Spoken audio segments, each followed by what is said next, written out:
What's up, guys? Welcome back to another episode of THP Strength. On today's episode, Wait. what the fuck? I hear a loud.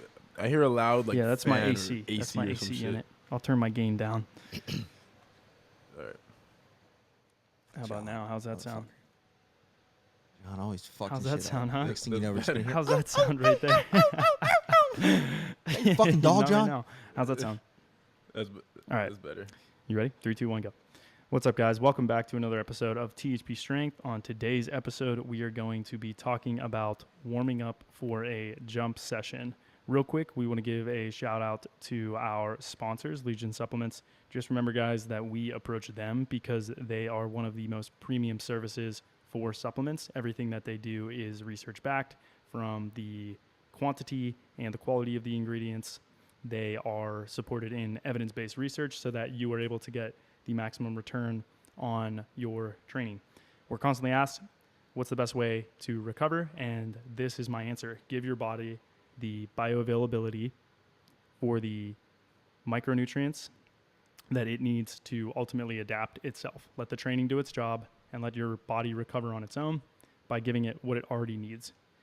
That all said, we're going to jump into the podcast. So we're going to be talking about increasing core temperature, or we're going to be talking about warm-ups, but we're going to start with topic number 1, which is increasing core temp as the one of the major goals that you're trying to achieve through the warm-up.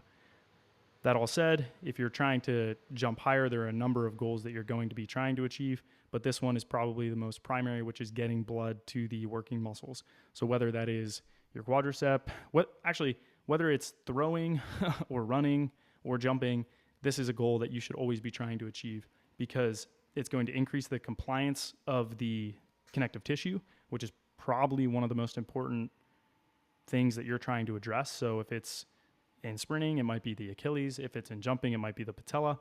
And further, the reason this is important is because if you have a brittle substance, then it's more likely to break. And increasing the compliance of it allows you to have a stiff structure that won't necessarily tear if you load it very quickly.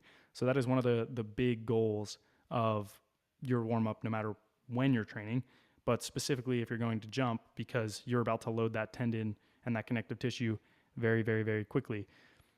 The blood flow to the working muscles is going to prepare them to produce force without, in a sense, you're also focused on increasing the compliance of the connective tissue around that muscle. And that would be the paramecium, epimecium, and endomecium. But further, again, you're trying to prep those muscles to produce force. And I'll get into the nitty-gritty of that a little bit later on. But increasing core temp, if you're a speed power athlete, that would be my number one concern is, are the muscles ready to produce force? And are the connective tissues compliant so that when we do load them, they're able to stretch and shorten and produce a lot of energy without causing damage to them? And just really quickly, this can be extrapolated out to different athletic activities that require explosive movements. So someone could theoretically use what we're about to go over to warm up for a tennis match, a basketball game, insert other explosive sporting event here, right? This isn't just limited to someone who's about to go do high jump. Yeah, or dunking or whatever else. So there's tons of other focuses, but increasing the core temp being one of the biggest goals of just a warm-up in general. But if you're trying to get a specific task done, like jumping, I guess maybe a better way of saying it is, just because you're trying to get a task like jumping in, or you have this very specific goal, it doesn't mean you go and change your entire warm-up. Actually, it's contrary. You want to have the same exact warm-up that you've been doing. Many times you'll have athletes reach out to you as a coach and say, hey, it's the day of my meet, and I want to run fast today. Is there anything I can do in my warm-up that'll help me run faster today? The reality is just do what you've been doing. If you try to add something in your warm-up now, it's going to be totally novel and a shock or a stimulus that your body isn't prepared for, and you're probably not going to perform well. So you need to keep everything consistent so that it's very routine for you to line up if you're a sprinter, get in the blocks, and get ready to go. Same thing's true for Isaiah. When he goes to a contest, I've told him this so many times, and early on, I would say I was beating it into your head was do the same exact warm up. And he's like, well, I don't have space, or I don't have this and I don't have this. I'm like, make it work. You want to try to warm up earlier, stay warm if that's a problem. I think when you were in Paris getting ready for the K54, you had a big problem with finding enough space to stay warm and then being able to maintain that for the competition. Is that correct? Yeah. So before the contest, they had us in the back because they have one giant or one basketball court, and then like only the people that are in the games can be on the basketball court. So, and then in the back, there's like a bunch of events and like little booths they had set up. It's basically like a big festival thing. So where we were at was literally like a maybe 15 by 15 foot like space, and we had to stay in that one space. So I literally just did the warm up like with 15 feet of running room. It was maybe less. It was probably like 10 feet of running room. And then when it was time to go on the basketball court, they walked us to the basketball court, and they were introducing the judges, which were NBA players. So we weren't allowed on the court still, and that took maybe like 15 to 20 minutes to introduce them. And they had us standing in like the same spot, like we couldn't move for 15 to 20 minutes. And then while I was there, I literally would just do like high knees in place, skips in place. I did body weight squats, just trying to just stay as warm as possible. And then after standing in the same spot for about 20 minutes, then they expected us to go out and do the entire dunk contest. Yeah, they're not always super aware of what it takes to dunk. And many people aren't. They don't understand that it's the same thing like track and field. You wouldn't just have a track and field athlete stand around for 45 minutes and then throw them on the line. And even then, many dunking athletes don't know that a warm-up is important. It's like one of the simplest things that you can do if you're trying to compete at a high level to ensure that you're going to jump high. A lot of people just walk into the gym and they're like, all right, ready to go. Some people actually advocate that. I think Jordan Kilgannon actually says that that's what you should do, correct? No, Jordan he warmed up differently, like in different stages of his dunk career. So he used to be the type. I remember he told me he used to just walk into the gym and his best jump of the day was the second jump of the day. So that's how he was from when he was young up until he was like 20 or something like that. Then he started having knee issues, and then he started doing, and this is something that I learned from him, and then that we also started implementing in our training, and it's jumping, like taking 10% jumps at first. Yeah, then and we're definitely going to get jumps. into that later, but go on. Yeah, working up to 100%. So he started doing that because of knee pain, and his knee pain got really bad, and he still had to do like dunk events every single weekend. So that's a really good way. Like, worst case scenario, if you are doing really bad with tendinopathy, but you're like forced to do an event, like let's say someone's about to pay you $20,000 to do a dunk event, and you have to dunk, or something like Dunk League, or let's say it's your championship basketball game where like you're willing to risk jumping through knee pain. That's probably the best way I found is 10% to 100%. Yeah. And then after that, he does do a dynamic warm up to this day. I think a lot of times what happens is dunkers, they don't have a lot of self-discipline, even the elite guys, and everybody kind of knows that dynamic warm up is important, but when you're about to have like a big dunk session or competition, it's hard to control like how excited you are. And that's when people usually rush through the dynamic warm up. Yeah. So I think that all said, you'll see that the general consensus on how to warm up has changed over the years for pro dunking, but went from basically not doing any warm up to now doing a full general to specific warm up, including dynamic flexibility and going from something like running into something like jumping. These are general warm up guidelines that you should have, but I'm going to try to stick to the outline that we have here so I don't get lost kind of elaborating on general warm-up practices, and try to keep it specific to jumping, and hopefully a lot of people can pull from that and apply it to whatever activity they're trying to improve, whether it's sprinting or throwing or whatever else. So Isaiah actually asked a a question here. What about warming up in cold weather? Because the first thing that I said was increase your core temp. Core temp is not necessarily whether you feel cold or not cold. Your internal temp is something that is a little bit more complex than that. It's not just the way that your skin feels. And this comes from the book Power Plyometrics. But that question came up and it was like, well, what if you're physically cold? And it's not this outward sense of am I cold or am I warm? It's internal temp. That is what core temp, I would say, is maybe a better description of. For example, your tendon might be cold to touch, but it's compliant, it is warm, and it's ready to start producing force. If it is colder, you will increase the brittleness of it. And it being cold outside is going to exacerbate that at every tissue across the body. Your connective tissue of your endomysium, paramysium, and epimysium is going to be brittle. It's not going to be as compliant. And is there a general rule of thumb that you can use to know if you're warmed up enough? Is it like, hey, I'm sweating. All right, I'm probably pretty warm. I would say it's totally subjective. You have to know you have to do a bunch of warm-ups and have the internal knowing that you're ready to go. And you get to that point by warming up before every session, every day. If you skip the warm-ups all the time, and we have people that do this, they come to me the day before a competition and they'll say, oh, what should I do for my warm-up? I'm like, well, you usually do. What do you mean? You should have been having jump sessions every Saturday where you're warming up and ready to go for this session. Why are you asking me now, the day of your jump session or the day of your competition or your sprint, what warm-up you should be doing? It's the exact same thing you've been doing. And this brings me to the third one, which is the cognitive function and excitability. If you're doing, this is the third topic, but I'll move it up in the discussion so that it applies to what we're talking about. If you're doing the same thing every day, you're going through the same exact routine every day, there's no way you're going to be nervous when you come out the day of your competition doing that warm-up because you've done it a million times. If you get to and you see this pretty frequently with elite athletes, they are so smooth and focused and confident when they get to their competition. Why? Because they've put in all the work prior to that. Your warm-up is an extension of that.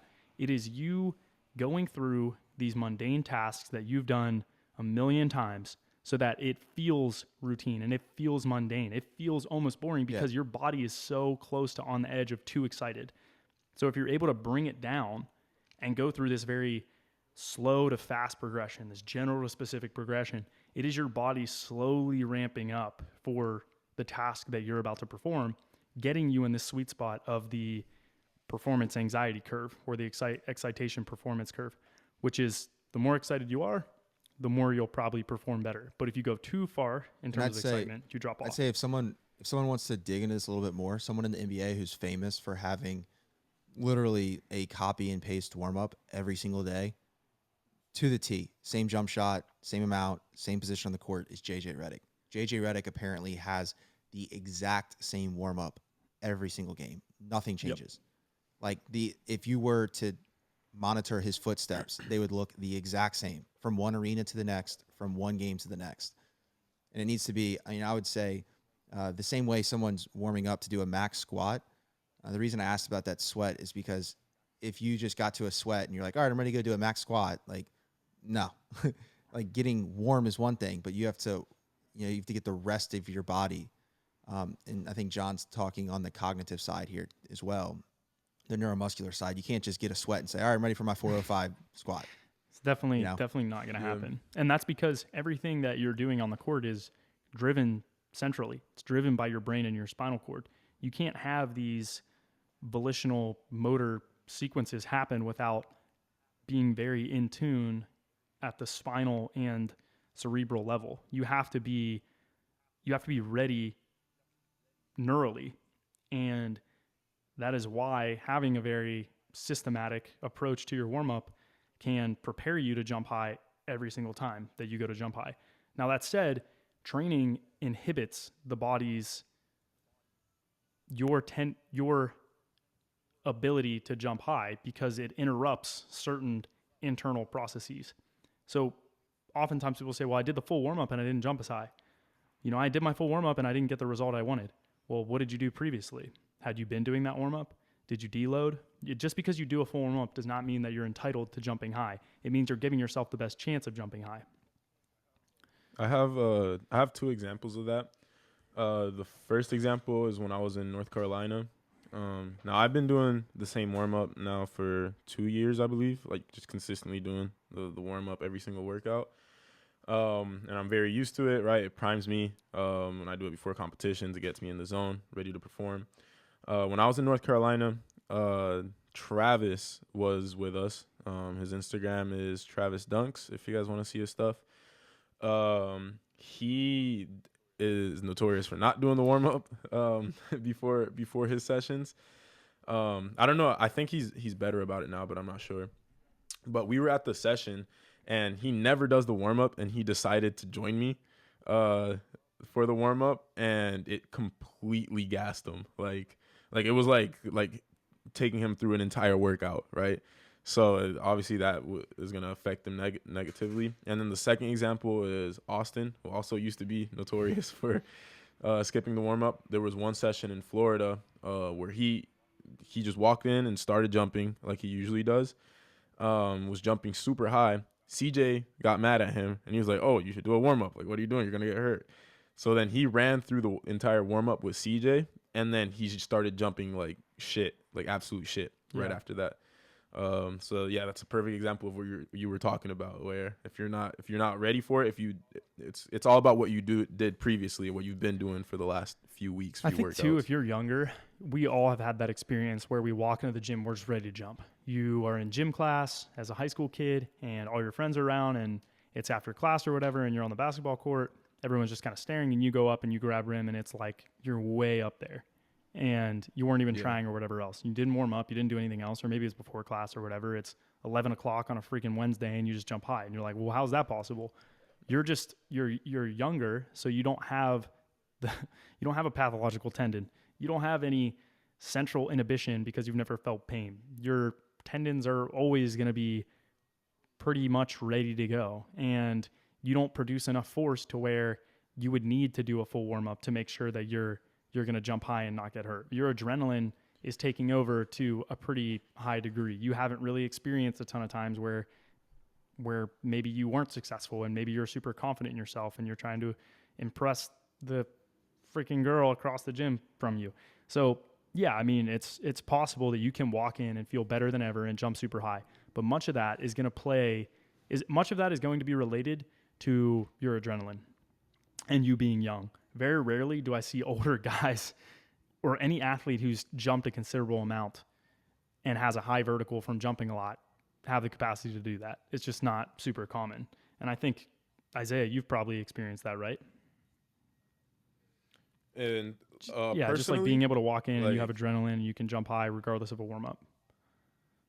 Yes. I will say, though, because I've always been an avid warm-up because you've always been hurt. Yeah, because like I started experiencing tendon pain when I was 14. So I was never able to just walk into a gym and start jumping, or else it felt like my tibia was gonna explode through the top of my knee. So I've always like warmed up before jumping. But recently when I was like after I took care of my knees, and I went through a lot of your training and like I just got into really, really good shape. I'm able to jump without warming up. The prime example is when I play basketball. But even then, there's still an internal warm up. There's still you getting on the court. Well, like, yeah. But what usually happens is like I'll get picked up as soon as I get to the gym, and then a game will start running, and like somebody tries to throw me a lob, like the very first play of the game.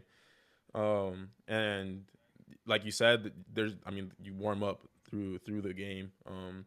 But I'm usually able to like jump pretty hard during that, and like it's adrenaline, and I can usually jump pretty high as well. I will say though, in sessions where that happens and I don't go through a warm up, I dunk considerably worse in terms of my technique.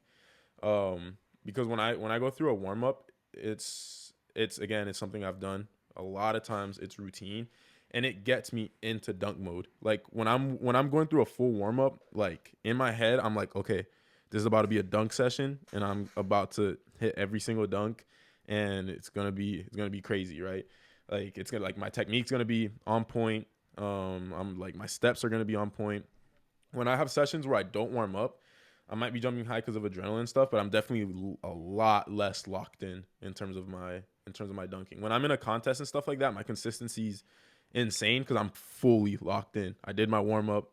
I worked up through my jumps in a smart way. I'm ready to go. I think a good So it definitely helps in that regard. good example of this is how your body responds to threat systems after you experience a painful experience or you have PTSD or whatever. It's like your body's already, before you've even experienced that threat or you've had time to process it, your body is already starting to go into fight or flight. Your adrenaline is already responding. You don't even have time to think about it and shut that off. Your brain isn't capable of processing it quick enough to stop that response from happening before it happens. Same thing's kind of true for dunking or competing. It's a threat. Like, you get nervous. There's people watching. Yeah. You're about to compete or you're about to jump in front of other people or you're about to post something online and you're nervous for whether or not you're going to hit that dunk. You're nervous or whether or not you're going to perform well. You don't really know. And the more routine you can make that, the better. And you're able to lessen that threat response to get you in that sweet spot. But it also does give you a level of focus and has a calming effect on you by just putting you in that situation over and over and over again and giving you more interactions with that type of stimulus and more interactions with this threat response. So you have this very calming effect before you go in. And that's where I think that focus really lines up, is you have 40 minutes to just relax, calm your mind, and focus on what you're trying to achieve in that given day. That's the whole purpose of why you're warming up. So it's already starting this and lessening this anticipation response that's elevated in your brain. Many times when I'm pissed off and I think I should be jumping high, I actually don't jump high because I'm too far excited. I'm too much anxiety. There's too much adrenaline. And on the adrenaline note, because I did write this in the notes, adrenaline is a neurohormone that is produced from your adrenal gland. Adrenal meaning above your renal area or your kidneys. That's where there's a gland there that produces a ton of hormones, stress hormones and other things. And hormone pathways go from the brain throughout the body, and they all impact each other. They all bind to things that cause other responses that impact other hormones that impact another hormone, and it's very complex. But adrenaline is what gives you this fight or flight mechanism. It is epinephrine and norepinephrine. This is what gets your heart rate pumping. Or gets your heart beating super hard and gets your heart rate to increase. It increases all of the blood to your working muscles without really doing anything. You could just be sitting there and your cardiac output would be, which I don't even know if that implies how much oxygen you use, but you're pumping blood through your body super, super intensely. And your blood vessels are changing so that they're able to get the blood to the working muscles so that you're able to be mobilized super quickly.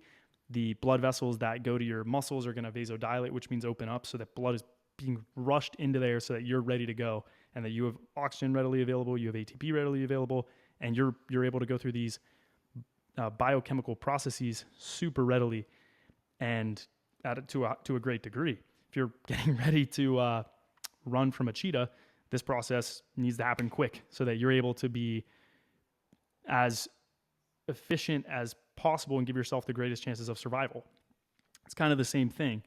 In our evolved brains, it's obviously not, we're not running from a cheetah. We're not running, we might be, but we change the way that system kind of works. And if you have too much of that adrenaline, you have too much of that happening too soon, it functions to disorganize a lot of the neuromuscular mechanisms and neuromuscular sequences that need to happen for you to jump optimally. That is why I talk about cognitive function. That is why I wanted to bring it up, is because that is really what you're trying to mediate to allow yourself to perform to a great degree. You're trying to mediate this adrenal response in the body so that it doesn't interrupt. A little bit's good. A lot, too much is bad. And the warm-up can really function to bring that back down. So all of that said, that was the second topic. Isaiah, I know you had something to say there. I don't know what it was. I was just going to say that I'm about to do my jumps right after this podcast, and I can literally feel my adrenaline. Like, me too. starting to pump. Even though I know it's going to be like 10 jumps and I'm capping it and stuff, I can feel my body warming up. I feel the adrenaline, like palms are getting like a little sweaty, like yeah, like I can feel that hormonal response just starting to seep through the body. But it's about, like John said, managing that, because too much is bad for you. And that's where, again, the warm up is important, because it like brings you back down to earth, and it keeps you at that sweet spot that you need to be on the, what is that you call it, the excitability it's like curve. the excitation performance curve or something. There's a name for it. I've talked about it before, but I can't remember off the top of Yeah. my head exactly what it's called. I'll see if I can Google it real quick and see if it comes up. Hunter, is there anything that you've heard here that is kind of interesting to you that you want to talk about, or? No, I mean, I think that, obviously I'm kind of more nerd out on the nutritional side of things. I think that all of this getting ready to jump is obviously probably most important. But if you do not have the substrates in your blood that are going to allow you to maximize this preparedness, you're setting yourself up for failure. So while we're really talking about the dynamic warm up side of things, if you haven't properly fueled yourself with carbohydrates and hopefully some protein, one, you might get 5 good jumps and you're dead. Two, you're gonna have a rough time with the recovery side. So when you go to do this, ideally you control as many variables as possible. So week to week, month to month, the changes in your jump height, are from actual training or maybe lack of sleep or something like that. But the last thing you want is you're trying 10 different jump warm-ups every month and you never really nail down exactly what you want. And then next thing you're changing week to week, but you have no idea what the change is coming from. Is it because my squat went up? Is it because I tried a new warm up? Is it because I didn't eat before my last jump day and now I had a big bowl of oatmeal before this one? So Yeah. And all of this also, is important. And ideally, you control these variables so that any changes, you can start to nail down where they come from. Yeah. And also, it's important not to let others, like, experiences and how their bodies are dictate how you personally should warm up. Because what I see happening a lot is you might be super disciplined about your warm up, right? Every session, before every time you work out, before every time you dunk. And then as soon as you put somebody in front of a ton of people, a ton of other dunkers, and they see some freakazoid cyborg like jump 45 inches without warming up, that person wants to do the same thing. They get the adrenaline. Like, stick to your warm up and be completely disciplined. It used to happen to me a lot when I wasn't as good as I am now. I would go into contests and I would see some guy just start going, but I would always stay locked in and like keep warming up and stuff like that. And now I feel like I'm in a position where it can be like more of an example where I'm gonna warm up and I'm gonna jump higher than you, like type of thing. So always stay disciplined. Don't let other people's, like, it's individual, right? Everybody's different. Warm up according to how you feel, to how you've always done it, and stay disciplined again. Yeah, I think all those things are true. What Hunter was saying kind of brings me back to another point that I wanted to address, which is a shakeout. If you're doing a very high importance competition, then you should probably be doing a warm up the day before your competition. And there are tons of other elements that bleed into this. But if you're just talking about a normal session, you don't need to do this. If you're talking about a very important session, one, you should probably be deloading. Two, you should probably have a proper taper. And three, that proper taper should include a shakeout that is meant to drive up your neural sensitivity. Maybe, I don't know if that's the correct word, but it drives up your body's ability to produce a lot of force very quickly prior to the competition. Kind of think about it like the saying, motion is lotion, or something like that, but in terms of your nervous system. Remember, your nervous system is a bunch of spaghetti-like structures connected together that connect to your muscles.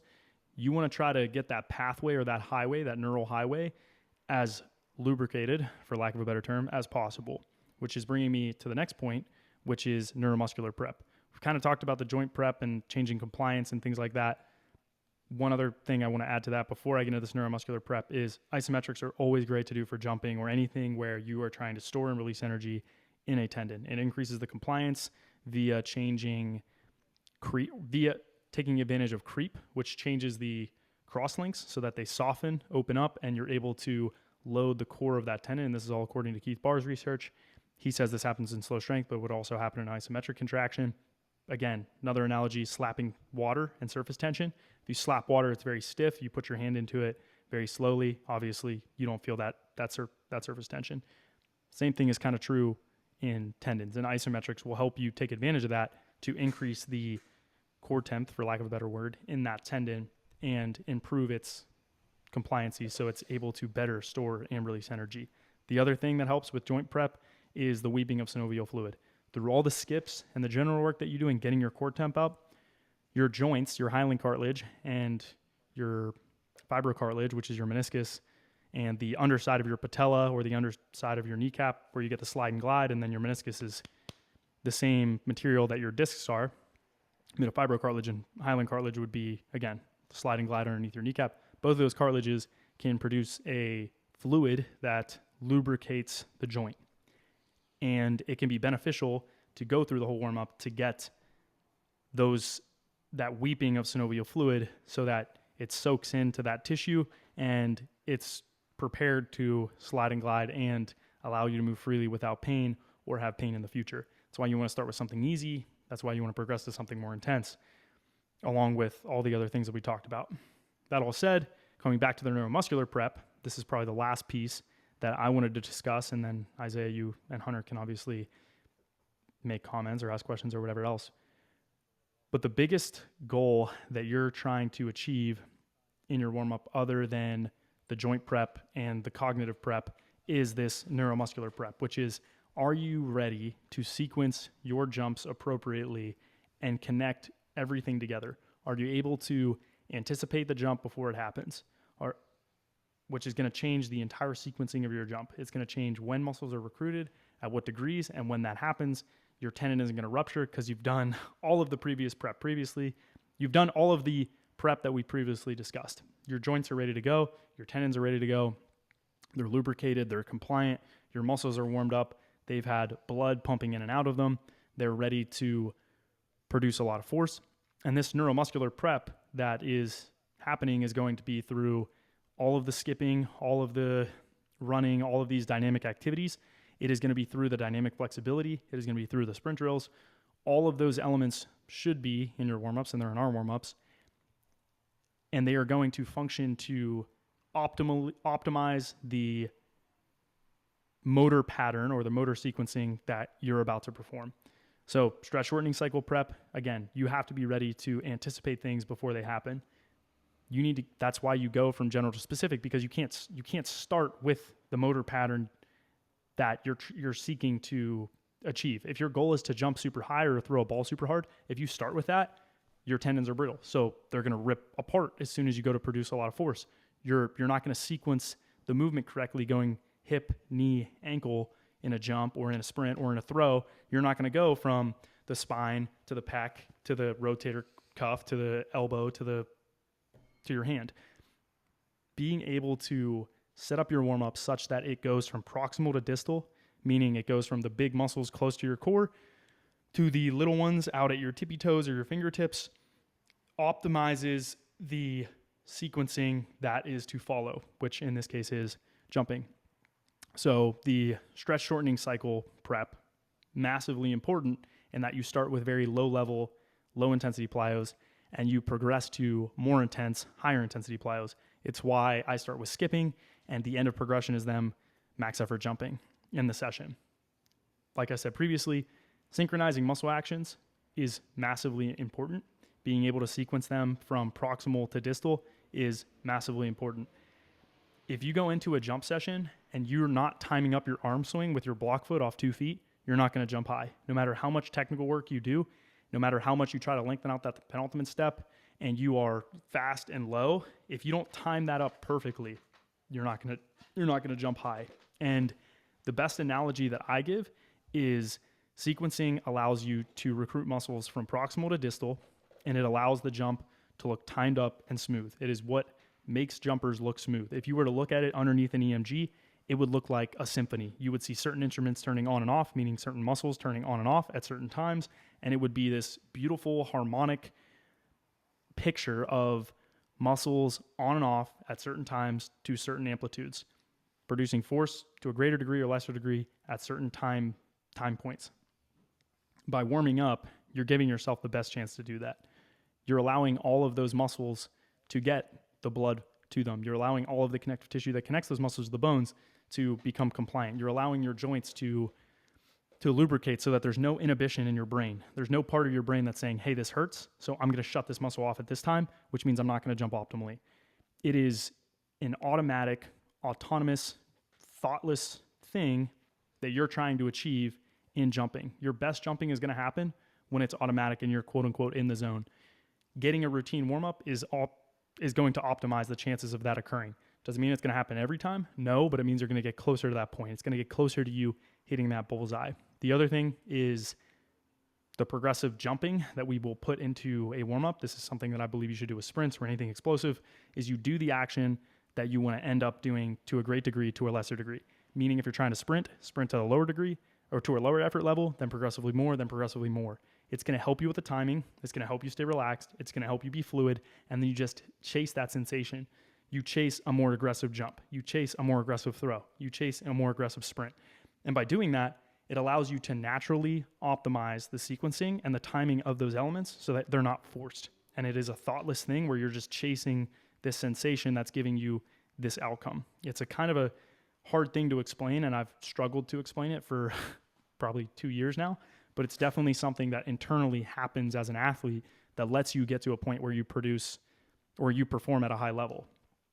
So that's another reason why you need to set up your warm-up such that it goes from general to specific, low intensity to high intensity, includes low-level plyos to more intense plyos, has a dynamic flexibility portion, has a portion that's going to increase your core temp, has something that's going to optimize the compliancy of the tendons and lubricate the joints.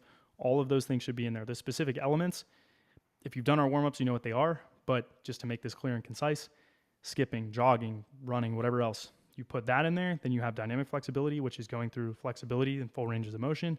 Then you have some sort of dynamic elastic activity that's not so intense that it's jumping or whatever else. And then you move into a more specific plyometric or specific elastic activity, which is you jumping or sprinting or whatever else to a lesser degree. And then you do it to a greater degree over time.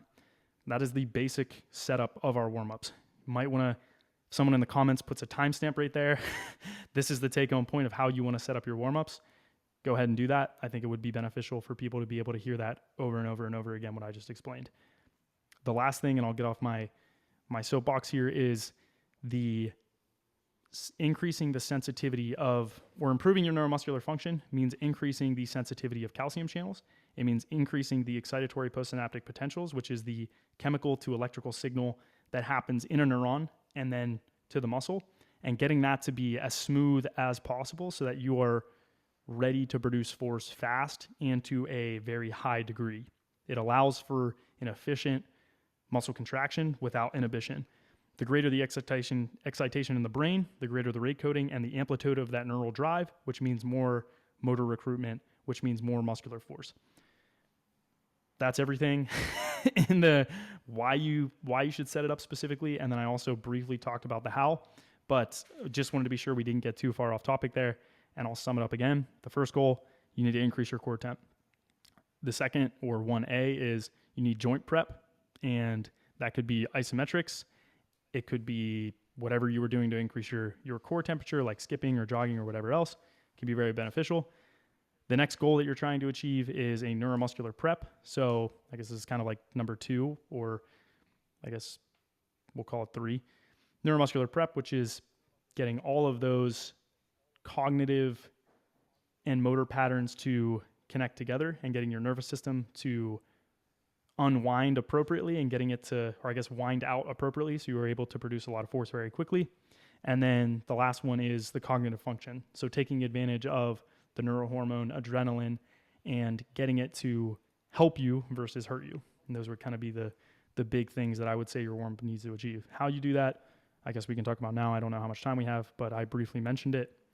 All that said, Isaiah and Hunter, do you guys have any questions about what I just said?